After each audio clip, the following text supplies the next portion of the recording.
அன்பு தமிழ் மக்களே வணக்கம். ராஜாதி ராஜ ராஜகம்பீர புஜபல பராக்கிரம வீர சூர 5ஆம் பரம்பரை ஃபைட்டர் ஜெட் AMCA இந்தியாவுக்கு வருகிறார். எல்லாரும் வழி விடுங்க. இந்த AMCAவை பற்றி எத்தனை பேருக்கு தெரியுமோ தெரியவில்லை. எனக்கு தெரிந்ததை நான் உங்களுக்கு சொல்லுகிறேன். அமெரிக்காவின் 5th generation fighter jet raptor F-22 and F-35 விமானங்கள் மட்டும்தான் இவ்வுலகில் இப்போதைக்கு உள்ளது. அமெரிக்காவுக்கு இணையான ஸ்டீல்த் ஃபைட்டர் ஜெட்டை தயாரிக்க வேண்டும் என்று பிரணாப் முகர்ஜி இராணுவ மந்திரியாக இருக்கும்போதே கூறினார். ஏனென்றால் இராணுவ விமானம் தயாரிப்பதில் நமக்கு நிறைய அனுபவம் உள்ளது. அந்த அனுபவத்தை வீணடிக்க வேண்டாம். HAL என்ற மாபெரும் சக்தி, ஹிந்துஸ்தான் ஏரோநாட்டிக்கல் இன்ஜினியரிங் லிமிடெட் என்ற மாபெரும் சக்தி நம்மிடம் இருந்தது. 2007இல் இதற்கு அச்சாரம் போடப்பட்டது. அதனால் ரஷ்யாவும் இந்தியாவும் இணைந்து 5ஆம் தலைமுறை விமானத்தை தயாரிக்கலாம். அதாவது 5th generation fighter aircraft 5th generation fighter aircraft என்று அதற்கு பெயரும் வைக்கப்பட்டது. 7 முறை இதற்காக இந்தோ ரஷ்யன் கூட்டம் நடைபெற்றது. அப்போது AK ஆண்டனி இராணுவ மந்திரியாக இருந்தார். அதற்கு அப்போது பல தடங்கல்கள் வந்து அது நிறைவேறாமல் போனது.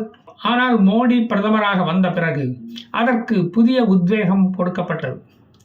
DRDOக்கும் HALக்கும் அதிகமான நிதி ஒதுக்கப்பட்டது பட்ஜெட்டில். FGFA விமானம் வடிவமைப்பில் சுகாய் விமானத்தை அது ஒத்து இருந்தது. அதன் கேப்பபிலிட்டிஸ் அமெரிக்காவின் F-22 ராப்டர் விமானத்துக்கு இணையாக இருக்க வேண்டும் என்று முடிவு செய்யப்பட்டது. அது F-35 விமானத்தை பீட் பண்ண வேண்டும். அதற்கு என்னெல்லாம் செய்ய முடியுமோ அத்தனையும் செய்ய வேண்டும் என்று ரஷ்யா விரும்பியது. இப்போது F-35 விமானம்தான் உலகத்திலேயே மிகவும் அதிக விலையுள்ள போர் விமானமாக இருக்கிறது. அதன் விலை என்ன தெரியுமா? ஒரு விமானத்தின் விலை $258 மில்லியன். ஒரு போர் விமானத்தை விமானப்படையில் சேர்க்கும் அளவுக்கு அதன் தரத்தை உயர்த்துவதற்கு ஒரு 10 ஆண்டுகளாவது ஆகும். இந்தியா போர் விமானம் தயாரிக்கப் போகிறது என்று அறிந்ததும் அமெரிக்கா, ஸ்வீடன், பிரான்ஸ், இத்தாலி போன்ற ஆயுத தயாரிப்பாளர்கள் ஜாயிண்ட் வெஞ்சர் போட முன் வந்தார்கள். ஆனால் அது நமது நம்பிக்கைக்கு பாத்திரமான ரஷ்யாவுக்கு போனது. அதற்கான ஏற்பாடுகள் நடந்தது. இப்போது நமது விமானப்படையில் மிகவும் பலம் வாய்ந்த விமானம் என்றால் அது ரஃபேல் விமானமும் சுகாய் 30 MKI என்ற விமானம் மட்டும்தான். இந்திய விமானப்படை அதிக திறனுள்ள விமானத்தை செய்து தரும்படி கோரியது. அதில் global information management system, precision guided munition strike வசதி, surveillance system, multi spectral optical, infrared, laser and radar sensors போன்ற வசதிகளுடன் இருக்க வேண்டும் என்று அது விரும்பியது. அதோடு இந்த ஃபைட்டர் ஜெட்டுக்கு இன்னொரு விமானத்தில் இருந்து ரீஃபியூலிங் செய்யும் வசதியும் இருக்க வேண்டும் என்று விரும்பியது. இப்போதைய எலக்ட்ரானிக் போர்முறை திறன் அதற்கு இருக்க வேண்டும். இனி உள்ள காலத்திலெல்லாம் AK-47 என்ற துப்பாக்கி எல்லாம் அவுடேட்டட் ஆயுதங்கள் ஆகிவிடும். லேசர் வெப்பன்ஸ் இப்போது வந்துவிட்டது. அது ஒரு புறம் இருக்கட்டும். இது ஒரு புறம் நடந்து கொண்டு இருந்தாலும் இந்தியா வெறுமனே நகத்தை கடிச்சுக்கிட்டு சும்மா கடலை கொறிச்சிக்கிட்டு இருக்கவில்லை. மோடி வந்தார், நிதியை DRDO HALக்கு அள்ளி அள்ளி கொடுத்தார். 5th ஜெனரேஷன் விமானத்தை நாமே தயாரித்தால் என்ன, எதற்கு இன்னொரு நாட்டின் உதவியை நாட வேண்டும் என்று கேட்டார். நம்மிடம்தான் அதற்கான டெக்னிக்கல் நோ-ஹவ் இருக்கிறதே, அப்புறம் எதுக்கு அடுத்த நாட்டை எதிர்பார்த்து கொண்டு தேங்காய் பழத்தை உடச்சி பூஜை ஆரம்பிங்கப்பா அப்படின்னு சொல்லிட்டாரு மோடி. ரஷ்ய கூட்டு முயற்சி அப்போது நைஸாக கைவிடப்பட்டது. அட்வான்ஸ்டு மீடியம் காம்பேட் ஏர்கிராஃப்ட் என்று அழைக்கப்படும் AMCA விமானம் புதிய ஃபைட்டர் ஜெட்டை தயாரிக்க இந்தியா முடிவெடுத்தது. அது இரட்டை என்ஜின் பொருத்தப்பட்ட விமானமாகும். 5ஆம் தலைமுறை விமானமான இதில் ரேடாரை ஏமாற்றிவிட்டு ரகசியமாக சென்று தாக்கும் வசதி உள்ளது. இந்தியாவில் தயாரிக்கப்பட்ட HAL தேஜஸ் விமானம், அந்த விமானத்தை தயாரித்த நமது அனுபவம் நமக்கு இப்போது கை கொடுத்தது. அமெரிக்காவின் F-22க்கு போட்டியாக இது இருக்கும் என்று சொல்லப்படுகிறது. இந்தியாவை இத்தனை நாளும் சீப்பாக எடை போட்ட தேசங்களுக்கு சீப்பாக விமானத்தை தயாரித்து கொடுக்க போகிறது இந்தியா. ஏற்கனவே மற்ற நாடுகளின் சேட்டலைட்டுகளை குறைந்த கட்டணத்தில் வான்வெளியில் டவுன் பஸ் மாதிரி அடித்து சுற்றுவட்ட பாதையில் நிலைநிறுத்துவதில் இந்தியா சாதனை புரிந்துள்ளது. பிரம்மோஸ் ஏவுகணை விற்பனையையும் வியட்நாம், பிலிப்பைன்ஸ், ரஷ்யா போன்ற நாடுகளுக்கு இந்தியா விற்றுள்ளது. பிலிப்பைன்ஸ் நாட்டுக்கு மட்டும் முதல் தவணையாக $375 மில்லியன் அளவுக்கு பிரம்மோஸ் ஏவுகணையை இந்தியா விற்றுவிட்டது. பிலிப்பைன்ஸ் நாடு சீன அச்சுறுத்தல்களுக்கு பயந்து இந்த ஏவுகணையை நம்மிடமிருந்து வாங்கியது. மெக்சிகோ இந்த ஏவுகணைகளை வாங்க விருப்பம் தெரிவித்துள்ளது. பிரம்மோஸ் ஏவுகணைகளை நீர்மூழ்கி கப்பல்களில் இருந்தும், நேவி கப்பல்களில் இருந்தும், விமானத்தில் இருந்தும், நிலத்தில் இருந்தும் ஏவ முடியும். இதன் சிறப்பம்சம் 2500 கிலோமீட்டர் தூரமுள்ள இலக்கையும் துல்லியமாக தாக்கும் வலிமை உடையது. இஸ்ரேல் நம்மிடம் இருந்து ஹெர்மஸ் 99 ட்ரோன்களை ஏற்கனவே வாங்கி உபயோகித்துக் கொண்டுதான் இருக்கிறது. இஸ்ரேல் தயாரிக்கும் ஏவுகணைகள், வெடிகுண்டுகளுக்கு வெடிமருந்து மற்றும் மூலப்பொருட்களை நாம் சப்ளை செய்து கொண்டுதான் இருக்கிறோம்.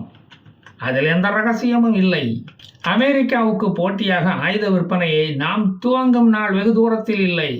போர் ஆயுதங்களுக்கு அதிக தொகை செலவிட்டு வந்த நாம் இப்போது நாமே ஆயுதங்களை தயாரிப்பதால் டிஃபென்ஸ் செலவினங்களும் கட்டுக்குள் வரும்.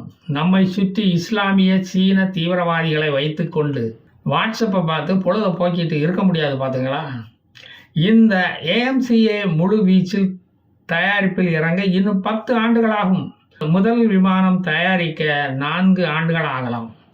அதனுடைய சிறப்பு அம்சம் என்னவென்றால், இது ரேடாரை ஏமாற்றிவிட்டு வானிலிருந்தே துல்லியமாக தனது இலக்கை தாக்குவதுதான். அதோடு அந்த ரேடாரையும் தாக்கி அழித்துவிடும். விமானத்தின் உள்ளே ஏராளமான ஏவுகணைகளை மறைத்து எடுத்து செல்லும் வசதியும் அதில் உள்ளது. வானிலிருந்து தரையையும், வானிலிருந்து எதிரியையும் வானிலிருந்தே தாக்கும் திறனுடையது. இதில் infrared, laser race, optical scanning வசதி உள்ளது. எதிரி விமானத்தை தொலை தூரத்திலேயே கண்டுபிடித்து குறிவைத்து தாக்கி அழித்துவிடும். இதனுடைய ஸ்பீடு எதிரிகளால் அளவிட முடியாது. அதைத்தான் ஸ்டீல்த் டெக்னாலஜி என்று நாம் கூறுகிறோம். இது முழுக்க முழுக்க இந்திய தயாரிப்பாகும். நம்முடைய இண்டிஜீனியஸ் டெக்னாலஜியை உபயோகித்து இதை நாம் தயாரித்துள்ளோம். இது இந்திய விமானப்படையில் சேர்ந்து சிறப்பிக்க உள்ளது.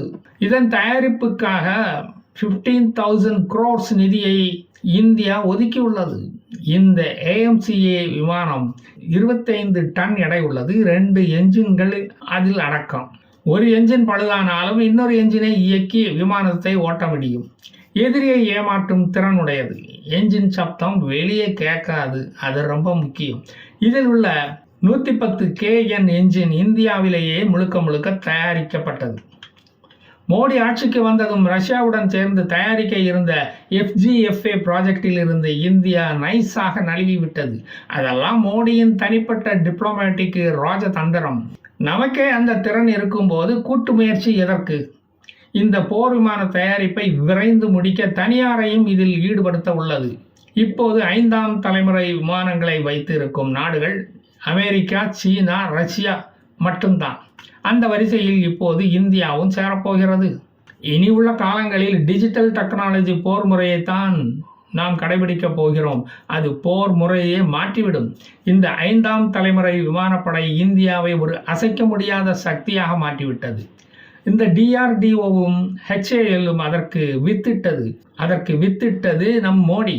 பொந்துக்குள்ள இருந்து சுடும் வீரர்களுக்கு இனி எல்லாமே சவாலாகத்தான் இருக்கும். உலக நாடுகள் மோடியை மதிப்பது இதனால் தான்.